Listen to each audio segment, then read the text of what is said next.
Raider Nation, what's going on? You're watching the Raiders Report, and it's mailbag time. Today's show was filmed on Tuesday, so if anything crazy happens, please don't shoot the messenger. I'm going to be going through all of y'all's questions today, figuring out, talking about them. If we start drinking here, that's going to happen because, well, I got Jeremy Chugs behind the scene, ready to rock and roll with me. So let's get those questions in, hashtag Raiders, or you can super chat. Everyone, Jonathan said, at the Raiders store at Allegiant Stadium right now, I want everyone to start spamming Raiders. Let's go to Raider 508. Always watch him. Chugs needs to be a permanent co-host on the Raiders Report, just saying. I think he's going to be a permanent co-host in terms of for our watch parties. We got a lot of different stuff moving on in the background, but I think Chugs is going to be on the show a lot more, I promise. Let's go to Matthew. What do you think about Julio Jones going to the Bucs? Personally, I mean, that Buccaneers wide receiver room is probably even more stacked than ours, and that's saying a lot. They got a lot of good talent there. If I was Las Vegas right now, I'm always trying to buy low on players. I would pick up the phone, and I would try to pick and get somebody like Scotty Miller would be an interesting trade target. But yes, Julio Jones to Tampa, he's trying to win a ring. I don't really blame him for trying to go to the NFC for one and going with Tom Brady. All right, next question coming in here is from Dean McCormick. If you could sign any free agent right now, who would it be and why? I mean, a lot of y'all probably think I'm going to go with Ndamokung Suh. I'm going to go with Daryl Williams, and Williams has been my number one free agent for Las Vegas for essentially 6 months at this point now. The Raiders need to figure out that right side of the offensive line, and with Denzel Good retiring, I am a little bit more nervous about it. If it was up to me, you sign Daryl Williams, who can play also right guard if you need, but make him your right tackle, kick Alex Leatherwood into right guard, throw Dylan Parham at left guard, and then that Raiders offensive line is looking a lot better. That would be the number one move I make. Shout out to Chugs for making this on the fly. If you think that the Raiders should sign Daryl Williams, then I want you to like the video right now. And I mean it. And if y'all don't think that they should, I'm going to say shame on you, because the Raiders absolutely should sign Daryl Williams. So seriously, hit that like button. Let's go to Savvy225. What up, bro? If you could make a realistic splashy trade, who would it be? Realistic splashy trade. So a lot of y'all laughed at me last week when I said I would trade Denzel Good and a 4th-round pick for Robert Quinn. There were actual living people on social media that said, Mitch, you don't know what you're talking about. That's a dumb idea. Believe it or not, I know we party and we like to have a good time, but I actually think I know a thing or two. I would actually try to make a deal for Robert Quinn. I don't know exactly what they'd be looking for. Let's just say, oh boy, Buddy Bear. All right, ice cold boot, it's coming. If you can make a realistic splashy trade, I'm going to say Robert Quinn for a 3rd-round pick. How about that? I don't know if that ends up getting it done, but I think that could be something that we would look at. Buddy Bear, you guys look thirsty. It's boot time. Raiders! Oh, God. All right. There's also some other news that I got to hit here in a sec, but we'll talk about it. Let's just say David Zahn sent me a Venmo, so hopefully you guys out there are ready to drink a little bit. Let's go to Ty Davis. What up, Ty? Suh ain't coming. Do you think since Good is gone, will the Raiders pick up a replacement? I hope so. Depending on what day you're watching this video, I am going to be putting out something about Denzel Good replacements. I mean, you can either look at the current Raiders offensive line, or if there's a free agent out there that you believe makes a little bit more sense, that's the route that you could potentially go. But hey, we'll see. What up, Dylan? You're next up here, bro. Appreciate the super. Now that Good retired, I might be watching game 1 with one eye barely open. Worried scale 1 to 10 is an 8 now on the offensive line. I actually like this question a lot. I don't have it built, but let me know in the comments, what is your panic meter or what's your confidence scale on the Raiders offensive line? 1 to 10. 1 being you're not confident at all. 10 you're really confident. I'm kind of with Dylan here.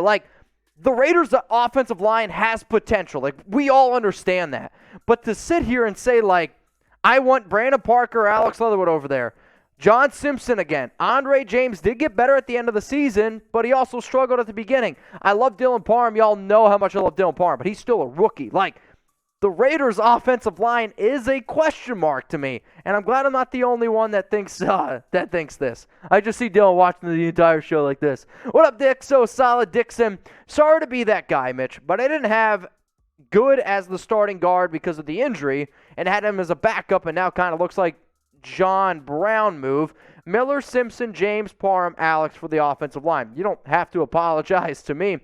I mean, I always said that Denzel would be an interesting backup option because of his versatility, and since the Raiders I knew are actually a little bit higher on John Simpson than what I originally thought, I did say a few weeks ago that, hey, he's not a lock to start whatsoever. And then when they made the roster contract cut down, that's what I was looking for, from $3.09 million to $1.04, I was like, all right, something fishy is going on here with Denzel. And also, I said probably about 4 months ago that the Raiders need to make sure that this whole Denzel Good situation isn't a Richie Incognito situation where you're planning on having a guy who you're hoping could be a starter but can never get out there on the field because he's not 100% healthy. I think that's kind of what they saw. They saw their past. They learned from it, which is definitely a good sign. What up, Brandon Jasper? You're next up here. Why haven't we spent any of our money? We still need pieces on both sides.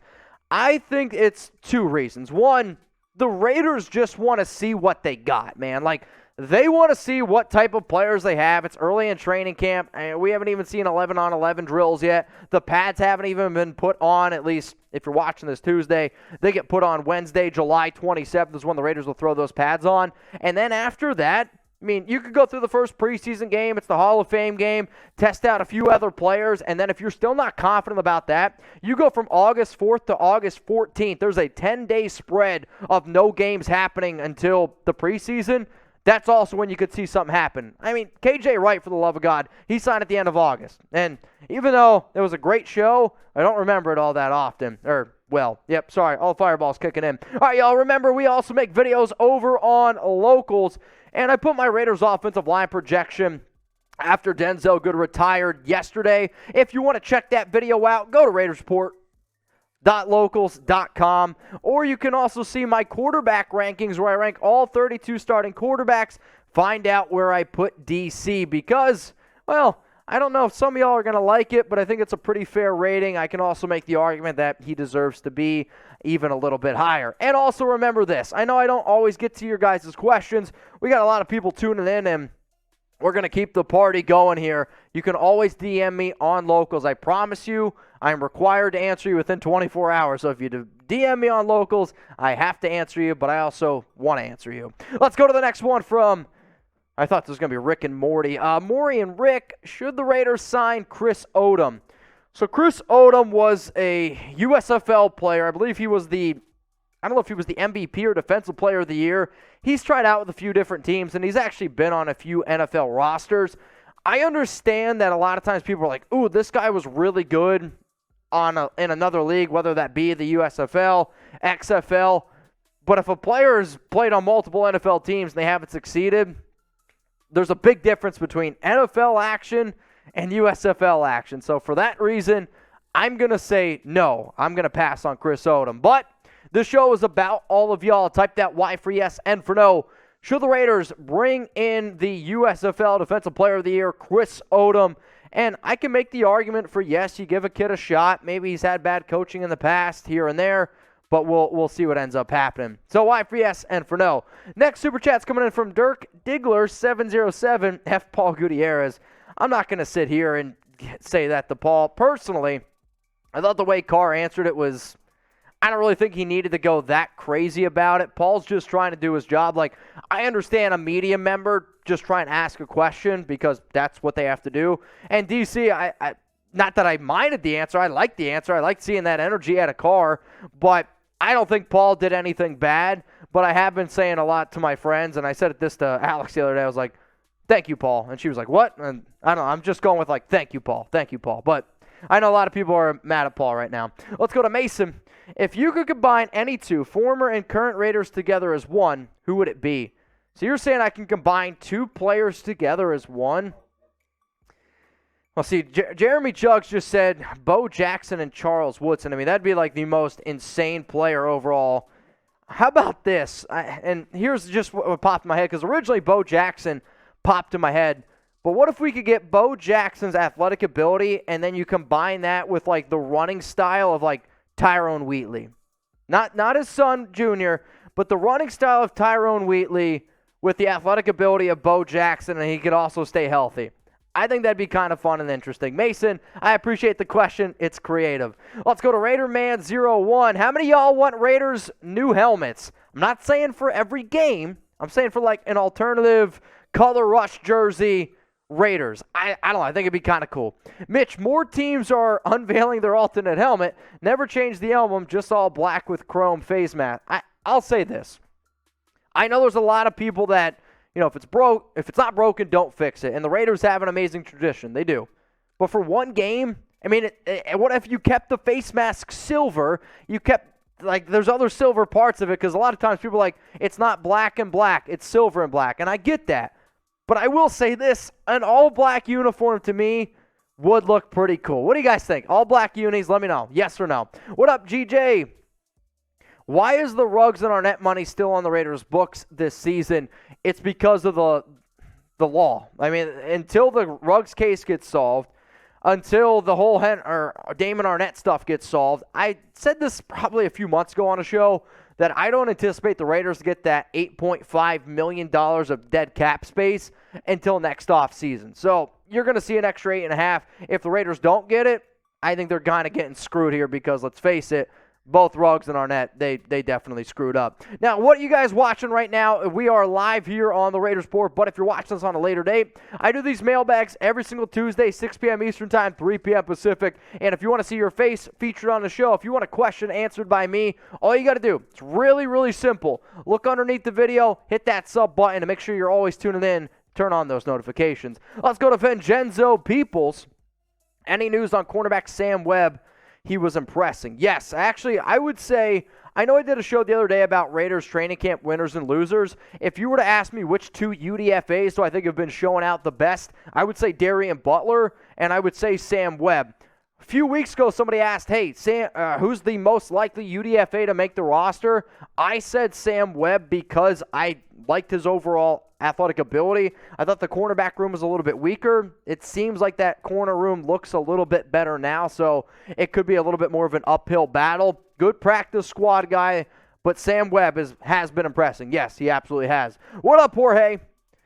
They need an all-black color rush jersey. I think so, too. I know it's not a very popular opinion, but I agree with you, man. I think it looked pretty sick. What up, William Nelson? Mitch, I saw you on Bleacher Report talking about quarterback wide receiver duos. Why did you have Carr and Adams so low at 6? It was based on the duos, and when it came down to tiebreakers, every single person that was ranked above Derek Carr and ranked above Davante Adams, they've played together before in the NFL. Now, at the very end of that show, William, if you haven't seen, I said that Carr and Adams could absolutely be number one on this list next year because of their chemistry they had in college, where DC threw for 50 touchdowns his final year. Davante Adams had 24 receiving touchdowns. The connection is there. Both of these players are going to get along great. But for the sake of the video, yeah, I did put him at 6. You can call me a hater. But here's your opportunity, y'all. Where would you rank Derek Carr and Davante Adams among quarterback wide receiver duos in the NFL? Like some of the other duos that I brought up were Cooper Kupp, Matthew Stafford, Justin Jefferson, Kirk Cousins, Tom Brady, Mike Evans, Joe Burrow, Jamar Chase, Josh Allen, Stephon Diggs, Justin Herbert, Keenan Allen. I'm trying to think of some of the Kyler Murray, DeAndre Hopkins. A lot of other out there. Somebody said hater. Hey, it's all good. I try to be honest with y'all. I'm not saying it's not impossible, but to rank them number one right now after not seeing it, I think that would be bad analysis. Is that the right word? Analysis? Yeah. All right, let's go to Brandon Jasper. Who do you really want to be the wide receiver 3? Keelan Cole. I want it to be Keelan Cole. I think he's the best fit with Carr. I think he's the best fit with Davante Adams, Hunter Renfrow. I will say this, though. I think the best upside or highest upside is Mac Hollins. He's been really good from what I understand. 6'4". He's like 225 pounds, athletic specimen. Gives you a lot of special teams value. But overall, I think the best wide receiver behind Adams and Renfrow, it is Keelan Cole. What up, Jonathan? What is happening with Waller's contract? Is he planning to hold out? And aloha from 808 Ohana, Raider Nation, go Raiders. Aloha to you too. I usually say bonjour, but Hawaii is a part of the States. What's happening with Waller's contract? Waller's letting his agent do the work, which is everything you want your star tight end to do. It's everything you want any NFL player to do. You worry about playing football. You worry about going out there. From what I understand, he's not going to hold out. He plans on showing up because that's how he knows he's going to get paid.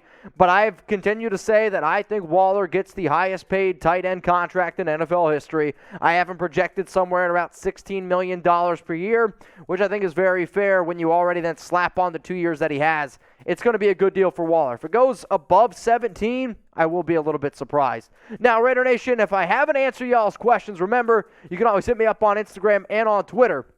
I'm at Mitchell Renz 365. I try to keep you guys as up to date as humanly possible, especially during the offseason training camp. There's a lot of shit that goes down. I also put stuff out there about other NFL stuff that ends up going down. So if you're busy at work, you couldn't check everything. Maybe you couldn't even watch the show today. It's all good. You can always go to my Instagram or my Twitter, and you can see what ends up going down.